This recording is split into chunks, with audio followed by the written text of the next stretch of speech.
Some of you may have heard of yoga therapy, and I wanted to just say that yoga therapy is new, which is if you've heard of it or not heard of it, that's why. As a profession, it's rather new.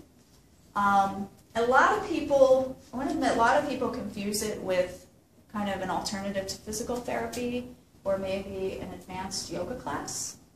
The yoga that we have come to know, and I say we as a big society, is really the physical exercise class, right? And that's great. Our foot is in the door. But what I've learned in my study of yoga is that it is a lifestyle.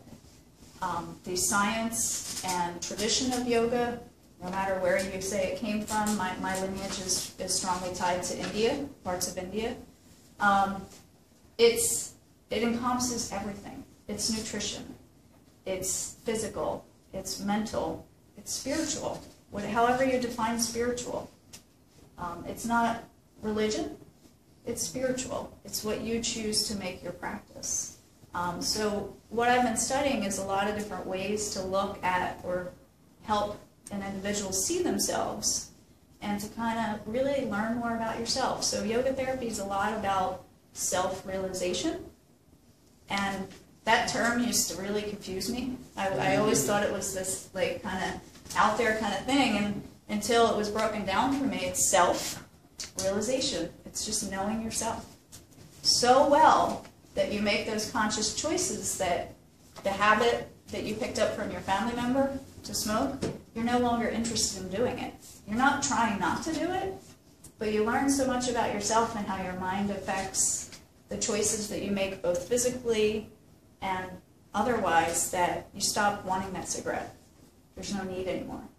So hopefully that's not too esoteric of an explanation of what yoga therapy is. I know Karen gave me a better one yesterday, so I'll use that one. We all experience stress, right? So show me physically how you experience your stress when you're stressed.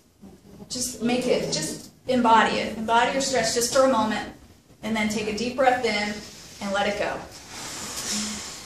I bet if I went around and asked you all feel it in different parts of your body. Some people feel it in their shoulders. My anger lives right here. I learned that 2 weeks ago. I've been studying yoga and myself for a long time, and I was like, wow, that's where my anger lives. Like, I feel it behind my heart. And so when I let it go, there's no tension back there anymore. But it's taken a lot of time paying attention and noticing and making conscious choices. So I can make a conscious choice. I can be angry because emotions come and go. Like, there's anybody who tells you you can be happy all the time. I question what they're selling you. You can have emotions and not have them have those negative effects by making a conscious choice of what to do with them. So that was the tangent I promised you I wouldn't go on. Was that okay?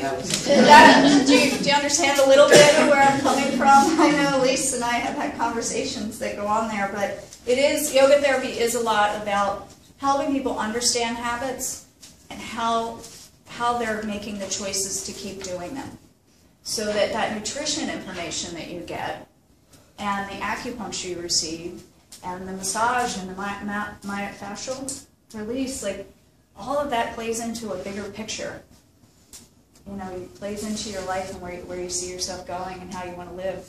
I'll leave you with this. We did a really interesting exercise in one of my yoga therapy weekends where we broke our lives down into initially 1 year increments. So where do you see yourself next year, 2 years, 3 years, 4 years, 5 years? And then every 10 years, break down your whole entire life. What do you feel like? What do you look like? What activities are you doing? Everything. And it's really interesting when you get to the end, when you have that bigger vision of where you want to be if you live to be 90 or 100. It's like, wow, that really kind of sets the stage. So it's kind of having that bigger vision of where you're going to drive everything that you're embracing here at the center.